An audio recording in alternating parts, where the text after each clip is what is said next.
Así que en esta mañana vamos a meditar en la palabra, vamos a escudriñar en ella y vamos a permitir que la palabra sea aplicada a nuestras vidas. Hoy voy a enseñar acerca de lo que puede suceder o la fatalidad que puede suceder por un simple deseo. ¿Alguna vez tuvo usted algún deseo? ¿Sí o no? ¿Qué desea, por ejemplo, a la hora del mediodía? ¿Se da cuenta? Cuando uno viene cansado de trabajar o de estudiar una jornada todo el día, ¿qué desea a la noche? Una sopita, un bañito y a la cama, dicen algunos, ¿no? ¿Qué desea cuando ya llega a la altura del año y está estresado, cansado? ¿Y qué es lo que desea? Vacaciones. ¿Y desea el peor lugar del mundo o empieza a poner en su mente el mejor lugar? ¿Cuánto deseo estar allí? Fíjense en ustedes. ¿Qué desea usted cuando está de viaje y está de regreso a su casa? ¿Qué desea? El abrazo de la familia, el reencontrarse. ¿Qué desea usted cuando está en medio de pruebas, de problemas, de angustias, de crisis? ¿Qué desea? Que aparezca una solución. O sea que los deseos no son malos. No es malo desear. Algunos desean cañoncito con crema. A mí me gusta mucho, ¿cómo se llama? Ya no se ve, no se las ve casi a las bolas de fraile. Qué rico. Uno desea cosas así. Y justo el médico te dice, esto no. ¿A cuánto le gustan los chimichurris, los ajíes, los picantes? ¿Le gustan? ¿Y qué tal nos hace? Y el médico te dice, nada de picante. Y yo tengo ese deseo. O sea, los deseos no son malos siempre y cuando te lo digan, no debes comer esto.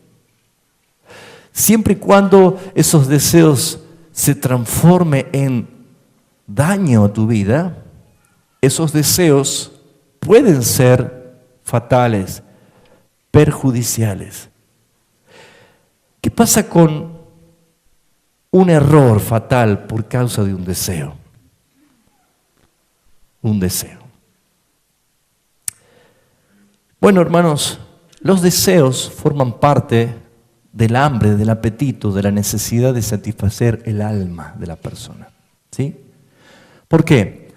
Porque el alma nos muestra a nosotros que tenemos primeramente vida y por ser seres vivos, el alma necesita ser atendida a través de esos deseos.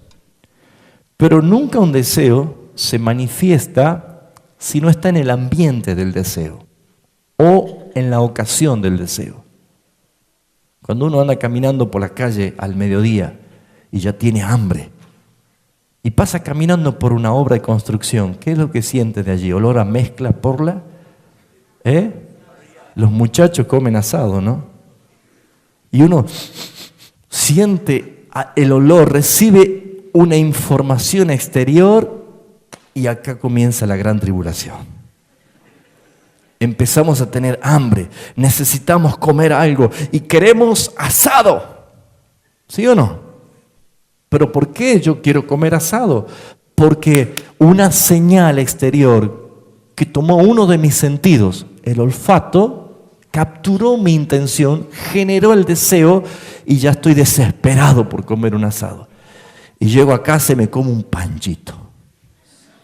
Y uno dice, pero esto no es lo que yo quería. Los deseos pueden ser así. ¿Sí? Amén.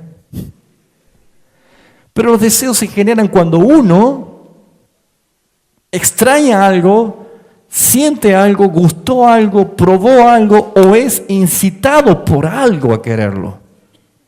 Uno nunca va a sentir el deseo de comer algo si no está en el ambiente, ni alrededor nuestro, ni siquiera el aroma, ni la figura, ni la receta de lo que queremos comer. Vamos a apetecer lo que vemos, lo que sentimos, lo que deseamos, se manifiesta por el ambiente, por el lugar. Bueno, la Biblia habla mucho acerca de los deseos. Por ejemplo,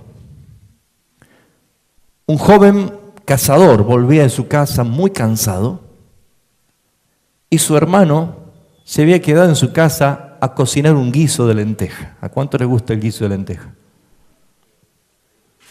Más cuando hace frío, ¿no? Bien rojo, bien suculento. Con chorizo colorado, pancete, todas estas cosas, ¿no? Ya están haciendo desear, ¿ves? Ahora, fíjense ustedes, Esaú volvía cansado, agotado del viaje, y Jacob, su hermano, estaba cocinando un guiso de lenteja. Vio, ¿y qué dijo? Qué ganas de tomarme un licuado de banana con leche, así dijo. ¿Qué apuntó? El guiso de lenteja. ¿Por qué? Porque vio que estaba rojo, bien cocinado. Y él dijo, dame a mí de ese guisado. Y Jacob como que tenía otra intención, por eso hasta allí se llamaba suplantador, astuto suplantador. Lo que hizo Jacob dice, véndeme ahora tu primogenitura y te daré del guiso. Y él dice, yo me voy a morir, ¿para qué necesito la primogenitura? Declárame ahora que me vendes, es tuya la primogenitura. Y ahí le dio, toma. Y según la Escritura, dice la palabra de Dios que con lágrimas pretendió otra vez recobrarla y no la logró. Un deseo que terminó en fatalidad. ¿Se acuerdan? Sansón seguramente estaba muy enamorado de Dalila. Habrá tenido muchos apetitos de la carne con esta mujer, pero por su deseo perdió la bendición de Dios y el propósito cuando perdió sus fuerzas, abriendo su corazón a aquella mujer del bando enemigo que lo redució todos los días, llevándolo a una mortal angustia. Y él le abrió su corazón por un deseo. Quisiera que me acompañe al Salmo 106. Nuestro Dios es un Dios soberano, que ve el corazón, y que cuando hay deseos contrarios a su propósito y a su voluntad, conociendo y sabiendo la responsabilidad del hombre, sucede lo siguiente. Salmos 106, versículo 13 al 15. El Salmo 106 es como una crónica que va relatando cómo el pueblo de Dios se transformó en un pueblo rebelde.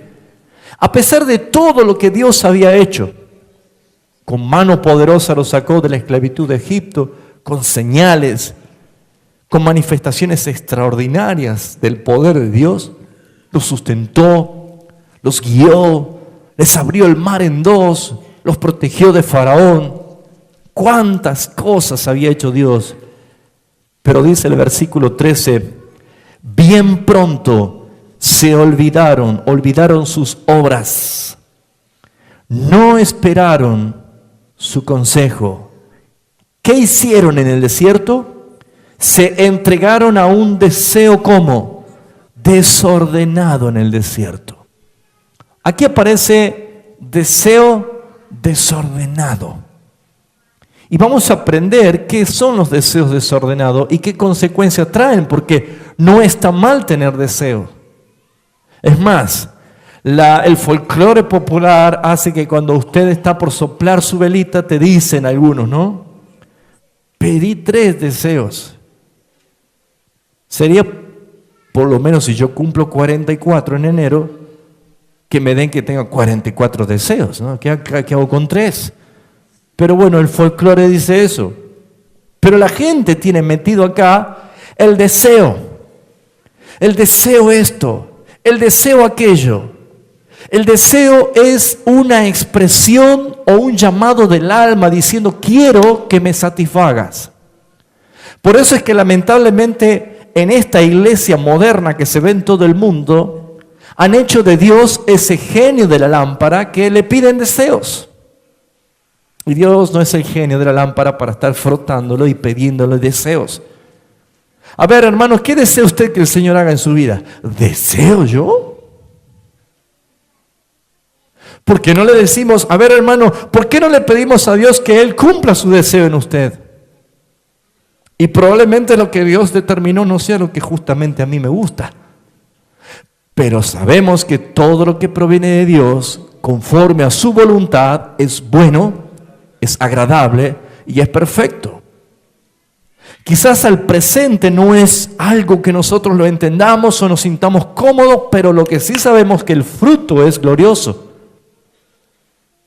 Hasta el mismo Jesús, en la oración de Getsemaní, manifestó que Él tenía bien en claro que aunque Él decía, si es posible, pasa de mí esta copa, Él dijo, pero no sea hecha mi voluntad, sino la tuya.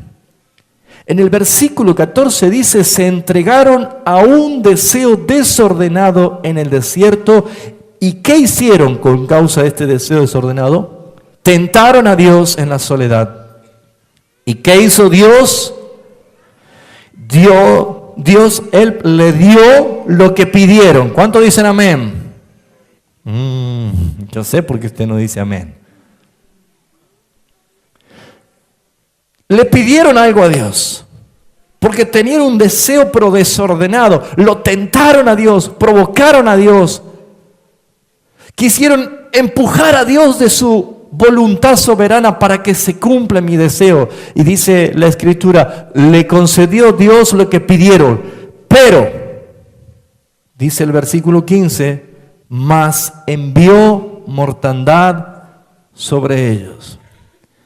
Me pregunto yo, ¿es bueno pedir que se cumplan mis deseos sabiendo que las consecuencias que van a venir son terribles? No. Me voy al ejemplo de la dieta y la comida. Si el doctor dice, esto no, y te pegó justo en el centro del corazón porque es lo que más te gusta, y te dice, esto no, porque esto te va a hacer muy mal.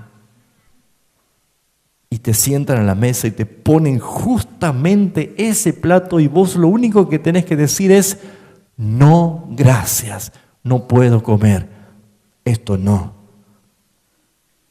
Pero te ponen el plato y se van y vos quedas solo con el plato. Y lo mirás. Y algo empieza en vos. Un poquito. No va a pasar nada. Un poquito. Bueno, un poquito. Inmediatamente cuando llevas el bocado a la boca, vuelve a aparecer esa misma voz que te dice, otro poquito. Está tan rico. Cuando accediste a la primera tentación, has puesto tus pies sobre el resbaladero y te deslizas un poquito, y un poquito, y un poquito, y un poquito, y cuando menos te das cuenta, no podés volver. Los no son saludables. Dios les dio lo que pedían, pero vino mortandad porque han provocado a un Dios soberano. Ahora, ¿es malo desear? Veamos qué dice el Salmo 84, versículo 2. Vemos que bíblicamente el salmista expresa lo siguiente: no es malo desear, pero recién hemos visto deseos desordenados. El Salmo 84, Versículo 2 dice, anhela mi alma y aún ardientemente desea los atrios de Jehová. Mi corazón y mi carne cantan al Dios vivo. Si tuviésemos este anhelo, si tuviésemos este deseo, sería diferente. Este deseo no nos daña, este deseo no nos mata. Este deseo no nos va a llevar a cometer ningún tipo de fracaso.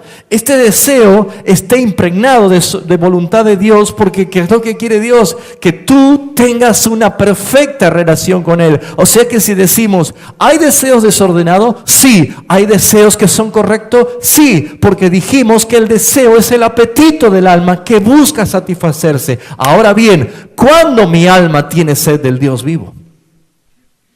Cuando tengo sed, hambre y sed de un Dios que me satisface.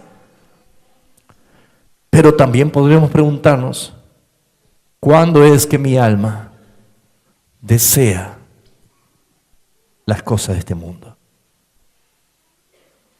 El apóstol Juan habla de los deseos de los ojos, los deseos de la carne, la vanagloria de la vida. Todas estas cosas no provienen del Padre, provienen del mundo. Entonces muchas veces nosotros, como iglesia, como hijos de Dios, cancelamos los deseos porque pensamos que los deseos son malos, pero estamos viendo que los deseos son buenos, pero lo que sí tenemos que tener discernimiento, qué cosas son deseos desordenados que cuando Dios se siente provocado por mi deseo desenfrenado, termina pagándome con la consecuencia que yo mismo estoy buscando. Por ejemplo, el pueblo de Israel, fíjense en ustedes, vamos a Número capítulo 11. Número capítulo 11. Este libro escrito por Moisés creo que relata, se llama Números por la cantidad de veces que el pueblo provocó a Dios. Números capítulo 11. Dice así la Escritura, versículo 5. ¿Ya lo encontró? El pueblo decía, nos acordamos del pescado. ¿Cuánto le gusta el pescadito? ¿Sí? Nos acordamos del pescado que comíamos en Egipto de arriba. En balde quiere decir de arriba. Lo comíamos, teníamos pescado. También dice la Escritura, y de los pepinos y de los melones, los puerros, las cebollas y los ajos. Todo apetito para la carne, ¿no? ¿Estaban dónde? En el desierto, recordando cómo comían en Egipto. Y dice el versículo 6, y ahora nuestra alma se seca. ¿Qué dice que se seca? El alma. No estaba hablando el estómago simplemente necesitaba satisfacerse. Pero el alma es la que dice, ¿no vas a complacerte con esto? ¿Cuántas personas dicen, pero si trabajo y trabajo y trabajo, me lo merezco ir a comer y tirar todo el sueldo? ¿Vio o no? ¿Pasa esto o no pasa esto? Trabajo todo el tiempo, así que me merezco. Muchas personas tienen mala información de qué es lo que uno se merece. Porque si yo digo, trabajo tanto, y llega fin de mes y reviento todo el sueldo porque me lo merezco, y espero hasta el otro fin de mes y ando arañando el piso hasta que llega el fin de mes y vuelvo a merecerme. Y si uno dice, voy a programar 6 meses de ahorro, y dentro de 6 meses voy a tomar un descanso, voy a usar estos ahorros para algo más productivo sin necesidad de ahogarme, probablemente sea una mejor manera de emplear las cosas. Pero el pueblo de Israel estaba quejándose de Dios y miren lo que dice el versículo 6. Y ahora nuestra alma se seca, pues nada sino este maná ven nuestros ojos. Se estaba quejando ¿de qué? Del maná, comida que Dios le enviaba. Cuando hay deseos desordenados, un cristiano menosprecia lo que Dios provee y busca o añora lo que perdió. ¿Usted prefiere darse el gusto de comer banquetes pero seguir esclavo del pecado? ¿Seguir en Egipto, allí, en esa esclavitud? Muchos dejan su lugar, su posición, su estado espiritual, porque añoran. Su alma quiere otra cosa.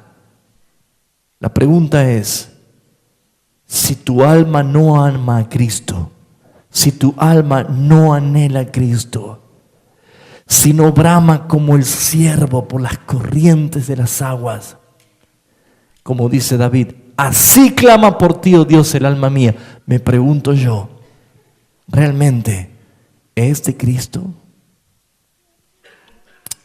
Por ejemplo, Dios quiere que nosotros podamos hacer su voluntad porque Dios así lo ha permitido.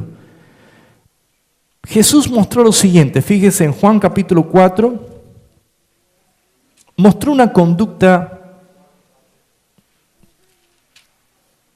para enseñar, para mostrarnos, a diferencia de este pueblo que anhelaba satisfacer su carne con comida de Egipto, Jesús priorizaba otras cosas y eso es lo que la conducta de un cristiano tiene que tener.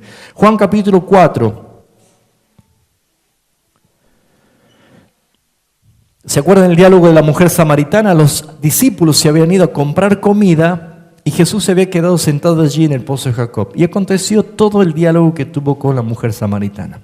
Después que Jesús habla con la mujer samaritana y ella se va corriendo a avisar que había encontrado a alguien que le había dicho todas las cosas, Jesús estaba allí sentadito otra vez. Vuelven los discípulos, la habían visto conversar con ella, vuelven los discípulos, versículo 31, entre tanto los discípulos le rogaban diciendo, Rabí, come. Y él les dijo, yo tengo una comida que comer que vosotros no sabéis. ¿Qué pensaron ellos? Entre ellos los discípulos decían, ¿le habrá traído a alguien de comer? Y Jesús le dijo, yo tengo otra comida, más que ustedes quieren comer el sanguchito, la pizza, la empanadita. Yo tengo otra comida que ustedes no la saben. ¿Cuál es esa comida? Jesús le dijo, mi comida, versículo 34, es que haga la voluntad del que me envió y que acabe su obra. ¿Deseo de qué tenía Cristo? ¿De sentarse a comer el asadito? ¿O de culminar la tarea que el Padre lo había encomendado a hacer? Muy bien, traslademos esto al plano natural. Cualquier persona que trabaja con dependencia y el gerente, el patrón o el jefe te manda a cumplir una tarea, sabes muy bien los riesgos que se corre cuando uno no cumple lo que te han dicho que lo hagas. Sanciones, amonestaciones, suspensiones o directamente telegrama. Pero yo debo decir, no, si estoy bajo autoridad y mi jefe me manda a hacer esto, me tengo que quedar. A veces uno hace hora extra, a veces uno dice, bueno, me quedo aquí a trabajar directamente hasta la tarde, hasta que termine. Y cuando uno termina, dice el jefe, ya está hecho. ¿No comió nada usted? No. Bueno, muy bien, vaya a comer ahora. ¿Sí o no? Pero ¿qué pasa con el plano de la iglesia? ¿Cuántas cosas están a medio hacer? ¿Cuántas cosas están inconclusas? ¿Cuántas cosas que sabemos que Dios nos manda a hacer están inconclusas? Has dicho, yo lo voy a hacer, y no lo hiciste. Yo me encargo, y no te encargaste. Yo voy a hacer tal cosa, y no lo hiciste. ¿Por qué? Es que pasa que tengo otras prioridades. La palabra de Dios dice en Eclesiastés capítulo 5 dice, cuando tú vayas delante del Señor, no te apresures con tu boca a decir algo que no lo haces, porque Dios no se complace de los insensatos.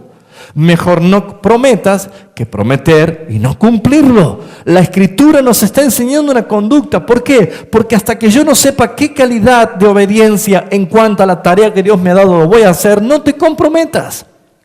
Pero si sabes que fuiste salvado para obedecer al Señor, si sabes que fuiste salvado para estar en compromiso eterno con el Señor, deberías decir como Jesús dijo acá. Fíjese, Jesús, Dios encarnado en la persona del Hijo, dice lo siguiente: yo tengo una comida antes que la comida que ustedes me traen. Yo me satisfago, yo me lleno, yo me deleito cuando hago la voluntad de mi Padre. Pregunta, ¿usted se siente igual así? ¿Usted se siente igual cuando hace la voluntad del Padre? Todas estas cosas están hablando de qué tipo de deseos son los que mueven mi vida. Muchas veces Dios es el postergado de muchos. Dios está en último lugar.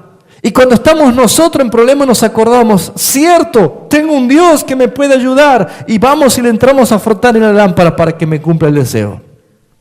Cuidado. No faltemos el respeto a un Dios santo y poderoso. Porque saben, hermanos, los que realmente buscan hacer como Jesús dijo, yo tengo una comida, es hacer la voluntad de mi Padre, estos son hijos de Dios. Pero sin embargo, los que quieren hacer otra cosa y no agradar al Padre, es como Jesús dijo en Juan capítulo 8, versículo 44. Escuchen lo que dice Jesús a aquellos que decían que eran hijos de Dios. Jesús habla de deseos aquí también, pero no deseos de las cosas del Señor. Juan capítulo 8, versículo 44, Jesús le dice esto a ese grupo de seguidores: vosotros sois de vuestro padre el diablo. ¿Y qué dice? Y los deseos de vuestro padre queréis hacer. Muy bien, ¿por qué alguien deja las cosas de hacer para el Señor y de pronto se enamora de otras cosas terrenales y allí se larga, pone su vida, su pasión, su esfuerzo, su dinero, sus ganas, su juventud, todas las cosas del mundo? Porque Jesús dice, ¿saben por qué? Porque no son hijos de Dios Padre. ¿Quieren que les diga quién es su papi? El diablo. Y los deseos de su papá, ustedes quieren hacer. Más claro. No hay que agregarle mucha teología a esto. Ahora, hay gente que prefiere hacer todo lo contrario a lo que Dios nos manda hacer. ¿Y qué dice Jesús? Obvio, eso es lógico, porque no son hijos de mi Padre. Los deseos de su Padre quieren hacer. Y dice, Él ha sido homicida del principio y no ha permanecido la verdad, porque no hay verdad en Él. Me pregunto, ¿hay mucha gente que no permanece en la verdad y se vuelve otra vez a las tinieblas? Claro. No porque hayan perdido la salvación, ni mucho menos, sino porque nunca fueron salvos. Es una cuestión de naturaleza. Y conmigo es una cuestión de naturaleza. Usted leyó la historia del hijo pródigo, ¿sí o no? Ahora, el apóstol Pedro dice en su carta que el perro vuelve al vómito. Qué asco, ¿no? Solamente un perro puede hacer eso. Vomita y vuelve a comerlo. Sí, es grotesco, pero figura la Biblia diciendo, así de sucio es aquel que vuelve otra vez a hacer lo que hacía antes. Y la puerca lavada, la chancha, ¿qué hace? Después que está bañadita, vuelve al barro. ¿Por qué? Porque es su naturaleza. Jesús habló de la historia del hijo pródigo, nunca habló de la historia del chancho pródigo o del perro pródigo. Nunca. ¿Por qué? Porque el hijo vuelve a la casa del padre. Escuchaba una enseñanza del maestro Adrian Roger, excelente, y él decía, el hijo pródigo dijo, ¿qué hago aquí? Volveré a la casa de mi padre. Y cuando se levantó, dice que un chancho le dijo, ¿yo puedo ir contigo? Y dice, pero lo que pasa es que en mi casa me siento cómodo, acá no, dice el hijo pródigo. Bueno, pero ¿qué hay en tu casa? Bueno, en mi casa hay comida calentita, estoy en un hogar limpio, tengo mi cama limpia, extendida, mi ropa bien guardadita, tengo mi espacio. El chancho dice, yo quiero esa vida. Vamos entonces. Y fueron el chancho y el hijo pródigo, y cuando el padre los recibió, dice, papá, vengo con un amigo. Bueno, hacelo pasar. Entonces la mamá le dice, hijo, sos bienvenido, pero vos y ese chancho se van a bañar. Y se perfuman bien. Y que entonces recién van a ir a la cama, porque van a ensuciar la cama. Entonces el chancho se bañó, lo perfumaron, lo pusieron en la cama, pero no soportaba la limpieza. No estaba acostumbrado al olor, ¿cómo se llama el jaboncito que tiene la sábana? Al víver, al chovechito, ¿no? No soportaba el aroma. No veía la pieza tan limpia y el chancho decía, esto no es lo mío, me levantaré y volveré a mi padre. Porque es una cuestión de naturaleza, el chancho vuelve. Usted se puede pensar, puede entender de que en este tiempo donde el Espíritu Santo está hablando con voz muy clara a todo el mundo, de volver a una verdadera reforma, volver a la fuente, volver al origen, leer la palabra y hacer lo que la Escritura dice. Cuando estamos viviendo lo que es un verdadero despertar de la iglesia, saliendo de las fábulas, saliendo de las fantasías, saliendo de cosas que no tienen nada que ver con las Escrituras. Estamos volviendo a las Escrituras y hay personas que dicen, yo me voy. Eso no es para mí. Esos caprichos se llaman deseos desordenados, por lo tanto, muchos terminan cayendo. Ahora, somos tentados nosotros todo el día. Tenemos la batalla de los deseos. ¿Usted tiene batalla de deseos? ¿Sí o no? Deseo bañarme y a la vez no deseo bañarme. La batalla de los deseos. Deseo hacer dieta y a la vez un poquito. Voy a comer un poquito. La batalla de los deseos. Miren lo que dice Gálatas capítulo 5, por favor. Ya vamos terminando. Gálatas capítulo 5, ahí está explicada la batalla de los deseos. Versículo 16. Dice 16 y 17. Muy bien, acá habla de satisfacer apetitos. Ahora fíjense lo que dice. Andad pues en el Espíritu y no satisfagáis, ¿qué cosa? Los deseos de la carne. Porque los deseos de la carne es contra el Espíritu y el del Espíritu es contra la carne. Fíjense, habla de que el Espíritu también tiene deseo. El Espíritu Santo desea su obra en nosotros. El Espíritu Santo te anhela celosamente, te guarda y quiere cumplir su propósito. El Espíritu Santo quiere moldear la figura de Cristo en ti. Hay un deseo del Espíritu Santo. ¿Pero qué encuentra el Espíritu Santo? Tu carne, que se opone. No. El Espíritu Santo te está diciendo, mira, no debes murmurar porque es pecado y haces daño a otra persona. Pero el Espíritu te está mostrando lo que no debes hacer. Inmediatamente la carne dice, bueno, pero ¿sabes todo lo que a mí me han sacado el cuero? Entonces se encuentra una oposición. ¿Cómo nosotros podemos vencer? ¿Cómo podemos nosotros andar satisfaciendo la obra del Espíritu y no los deseos de la carne? Porque se oponen entre sí para que no hagan lo que quieran. Muy bien, la Escritura dice en el mismo capítulo, versículo 22, así se manifiesta el deseo del Espíritu en nosotros a través del fruto. Dice, manifiesta a través del amor, del gozo, de la paz, de la paciencia, de la benignidad, de la bondad, de la fe, la mansedumbre, templanza. Contra tales cosas la carne no puede, no hay ley. Amados hermanos, qué importante es vencer. Qué importante es no cumplir deseos desordenados, sino hacer la voluntad del Padre. Culmino con el Salmo 73.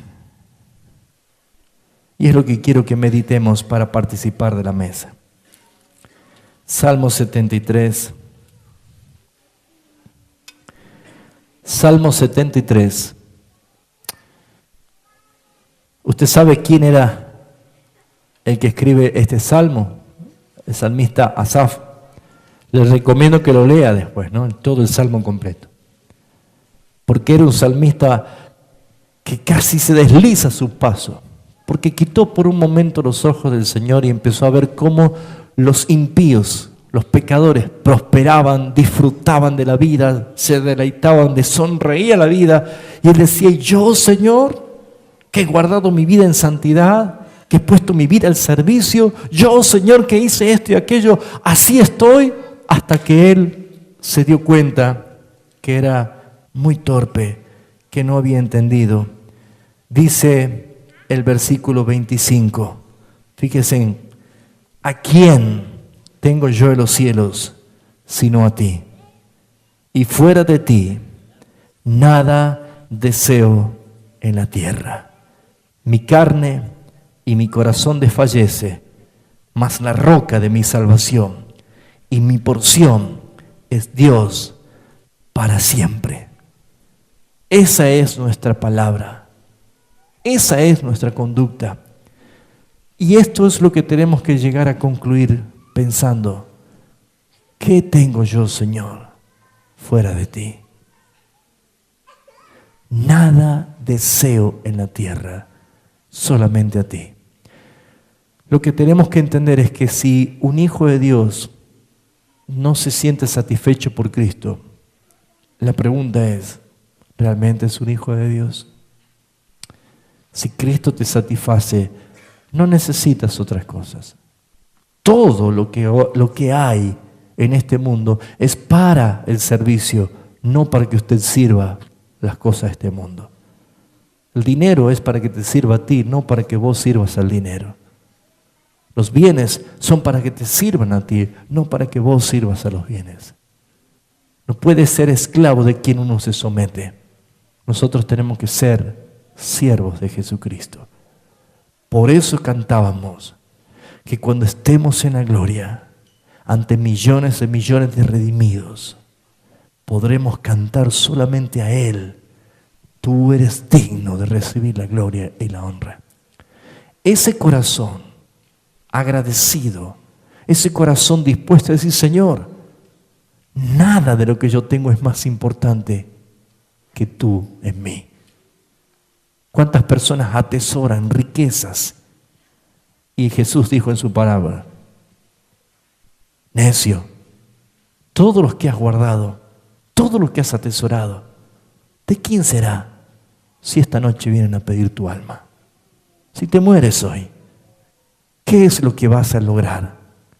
Mejor, dice la palabra, debes hacer tesoro en el reino de los cielos. ¿Cómo lo hago? Obedece al Señor, haz su voluntad, camina en integridad. Cierra tus ojos, por favor.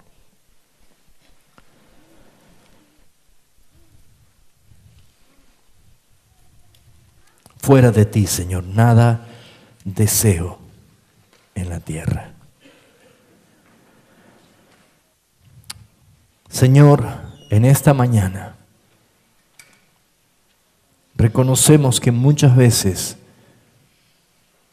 nos exponemos por obedecer nuestra alma y sus apetitos y sus deseos. Pero yo voy a desear conforme a lo que me ha estimulado o lo que me ha rodeado o donde he frecuentado.